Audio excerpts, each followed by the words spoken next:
નાભીના ઋષભદેવ થયા અને આ ઋષભદેવ ભગવાન વાસુદેવના અંશ હતા. ઋષભદેવને 100 પુત્રો હતા. એમાંથી સૌથી મોટા એ રાજર્ષિ ભરત થયા. એના નામ ઉપરથી આ દેશનું નામ ભારત થયું. રાજર્ષિ ભરતે 3 જન્મોમાં ભગવાનની પ્રાપ્તિ કરેલી. પહેલો જન્મ ભરત, બીજો જન્મ મૃગ અને ત્રીજો જન્મ જડ ભરત. કથા આગળ આવી. બાકીના 99 પુત્રોમાંથી 9 પુત્રો એ જંબુદીપના 9 ખંડોના અધિપતિ થયા. 81 પુત્રો કર્મકાંડી બ્રાહ્મણો થયા અને બાકીના 9 પુત્રોએ સંન્યાસ લઈ લીધો અને દિગંબર બનીને રહેવા લાગ્યા. અને કોઈ અધિકારી મનુષ્ય મળે તો એને પરમાર્થ તત્વનો ઉપદેશ કરે છે. એ 9 યોગેશ્વરો કહેવાના. અને આ 9 યોગેશ્વરો એકવાર નિમિ રાજા મોટો યજ્ઞ કરી રહ્યા હતા, ત્યાં પહોંચ્યા. રાજા નિમિએ એમનું પૂજન કરી સ્વાગત કર્યું અને રાજા નિમિ 9 યોગેશ્વરોને પ્રશ્ન કરે છે કે આ સંસાર અનિત્ય છે અને આવા અનિત્ય સંસારમાં મનુષ્ય માટે કલ્યાણકારક શું છે એ કેવી રીતે મેળવી શકાય? આપ હે યોગેશ્વરો મને આપ ભાગવત ધર્મનો ઉપદેશ કરો. ત્યારે આ પ્રશ્ન સાંભળીને એમાંથી પહેલા યોગેશ્વર કવિએ કહ્યું કે આ સંસારમાં ભગવાનના ચરણ કમળોની નિત્ય સેવા કલ્યાણકારક છે.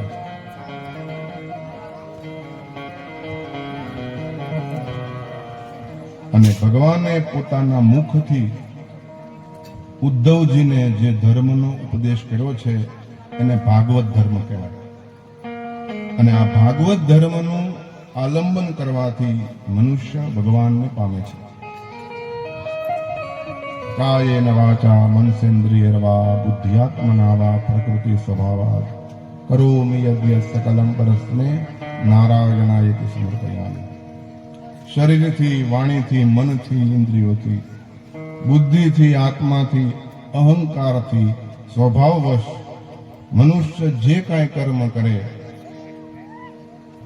એ સર્વ પરમાત્માને અર્પણ કરી દે તે ભાગવત ધર્મ છે.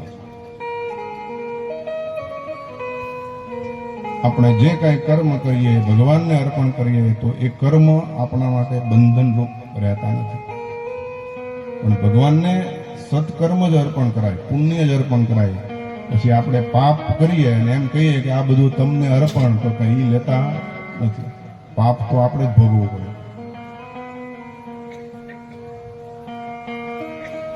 પાપ અને પુણ્ય જ્યાં સુધી રહે ત્યાં સુધી આપણે ફરીવાર જન્મ લેવો પડશે. પાપ અને પુણ્ય બંને પૂરા થાય ત્યારે મોક્ષ મળે.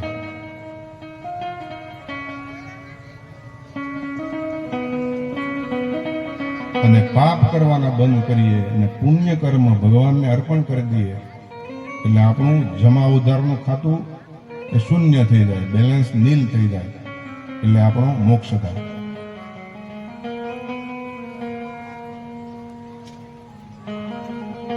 નિમિ રાજાએ પૂછ્યું કે ભગવદ ભક્ત કોને કહેવાય? એનો સ્વભાવ, ધર્મ, એના વ્યવહાર વિશે કહો. બીજા યોગેશ્વર હરિજીએ કહ્યું કે જે ભક્ત સર્વમાં ભગવાનને જુએ એ ઉત્તમ ભાગવત છે. બધામાં ભગવાનને જુઓ. સિયારામમય સબ જગ જાની કરહુ પ્રણામ જોરી જુદ પાણી. બધામાં ભગવાન રહેલા છે. જે ભગવાનને પ્રેમ કરે, ભગવાનના મિત્ર, ભગવાનના ભક્ત સાથે મિત્રતા કરે અને ભગવાનના દ્વેષ કરનારની સામે ઉપેક્ષા કરે એ મધ્યમ ભાગવત છે. સાથે લઈ જાઓ.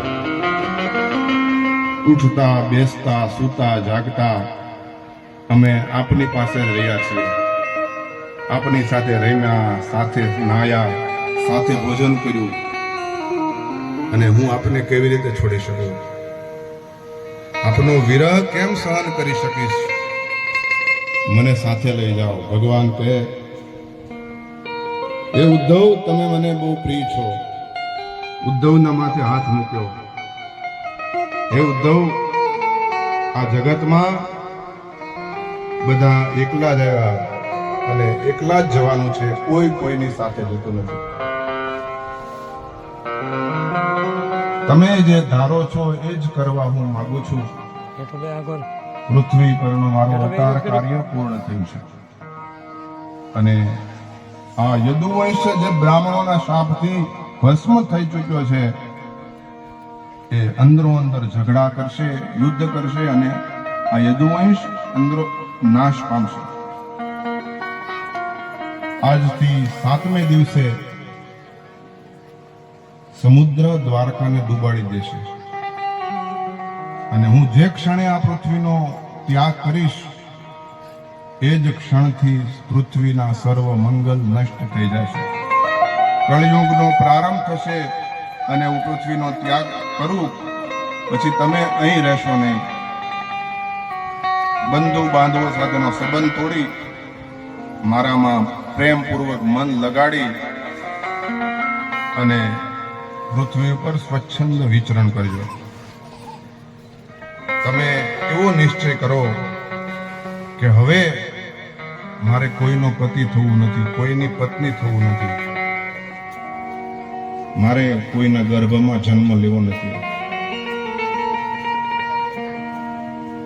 તમે પોતાના પર કૃપા કરો અને પોતાના આત્માને જ ગુરુ માનો.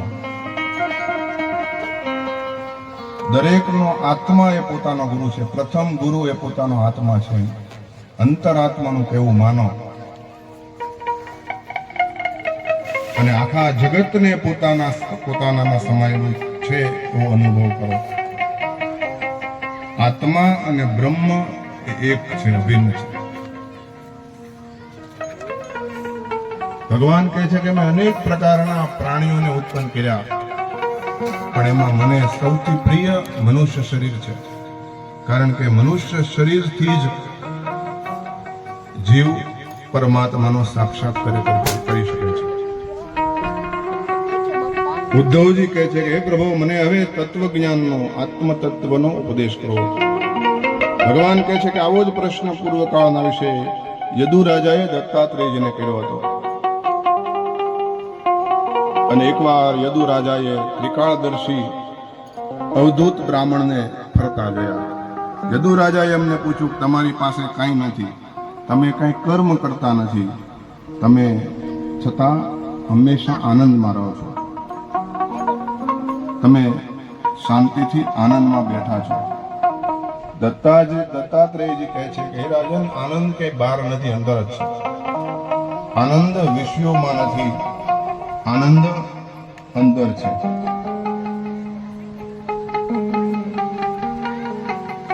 અને મેં વિષયોમાંથી દ્રષ્ટિ હટાવી અને હું અંતર્મુખી થયો છું.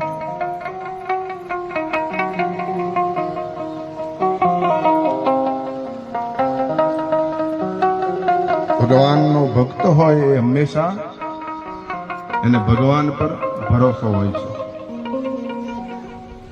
ભગવાન મારા બધા કાર્યો કરશે એવો ભગવાન ઉપર ભરોસો હોય છે. નરસિંહ મહેતાને પણ ભગવાન ઉપર ભરોસો હતો, અને એટલા માટે ભગવાને નરસિંહ મહેતાના બધા કાર્ય કર્યા છે. નરસિંહ મહેતાની ઊંડી સ્વીકારી છે.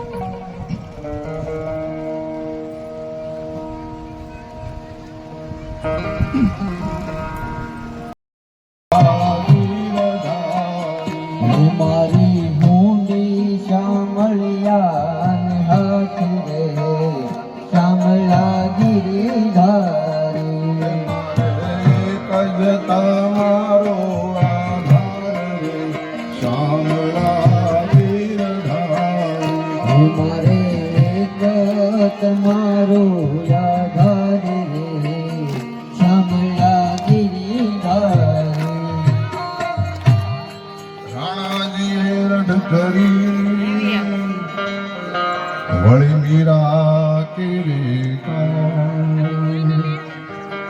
ઘેરના પ્યાલા વાલે મોકલ્યા જય હો વાલો ઝેરના હે વાલો ઝેરના જારહાર રે શામળા ગિરધાર હે ઝેરના જારહાર રે શામળા ગિરધારી હે મારી હોલી સ્વીકારો મહારાજ રે શામળા ગિરધાર હે મારી હોલી સ્વીકારો મહારાજ રે શામળા ગિરધારી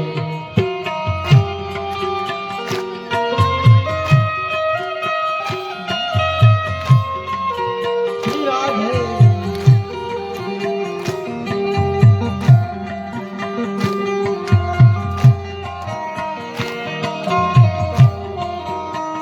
હે મારે એક જ તમારો આધાર રે શામળા ગિરધારી હે મારે એક મારો આધાર રે શામળા ગિરધારી તમ થકી પ્રભુ પ્રગટિયા જય હો વળી ધર્યા નરસિંહરું પ્રહલાદ ને ઉગાર્યો વાલે માર્યો હરણા ભૂપ રે શામળા ગિરધાર હે મારી હોલી હરના કંસ ભૂપ રે શામળા ગિરધારી હે મારી હોલી સ્વીકારો મહારાજ રે શામળા ગિરધાર હે મારી હોલી સ્વીકારો મહારાજ રે શામળા ગિરધારી મારે એક જ તમારો આધાર રે શામળા ગિરધાર હે મારે એક તમારો આધાર રે શામળા ગિરધારી ગજને વાલે ઉગાર્યો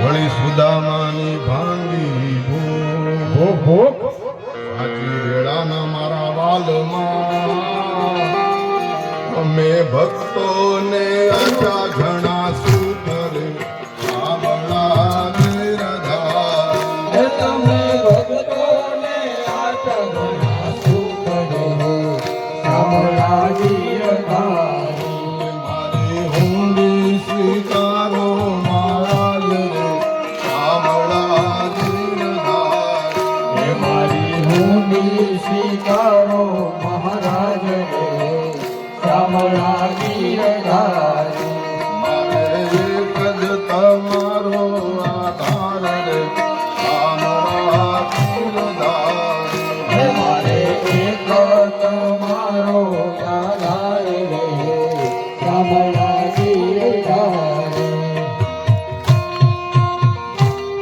રેવાને નથી ઝૂંપડું જય હો વળી જમવા નથી જુવાર બેટો બેટી વડાવ્યા મેં તો વડાવી ઘર તેરી માર રે શામળા ગિરધાર હે મેં તો વડાવી ઘરથી માર રે શામળા ગિરધારી હે મારે એક જ તમારો આધાર રે શામળા ગિરધાર હે મારે એક તમારો આધાર રે શામળા ગિરધારી મારી હોલી સ્વીકારો મહારાજ રે શામળા ગિરધાર હે મારી હોલી સ્વીકારો મહારાજ રે શામળા ગિરધારી જય હો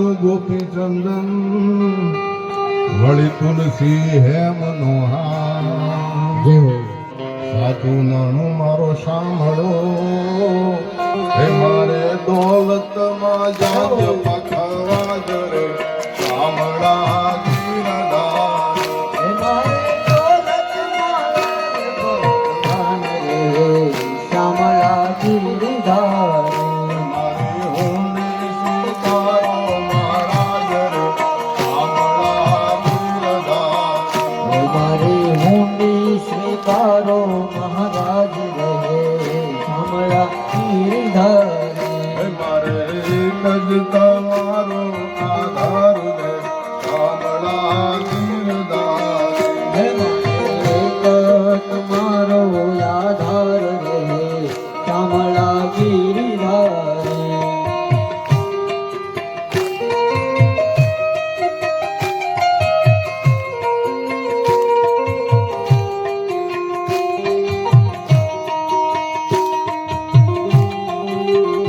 જય હો શ્રી રાધે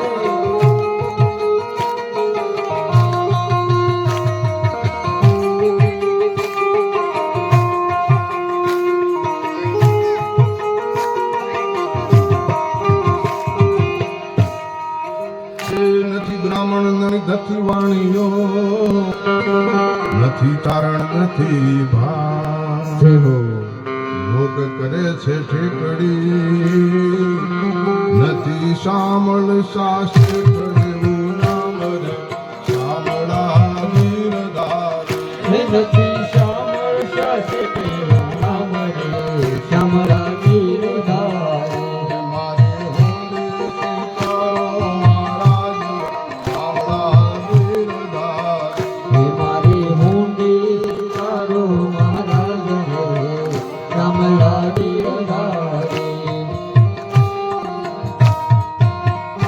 ઊંડી સ્વીકારી વાલે સાંભળે વળી અરજે કીધા કામ નેતાજી ફરી લખજો જવાણો તરસર નામ રે સાંભળા ગીરધાર નવરવાળો તરસરા નામ રે શ્યામળા ગિરધારી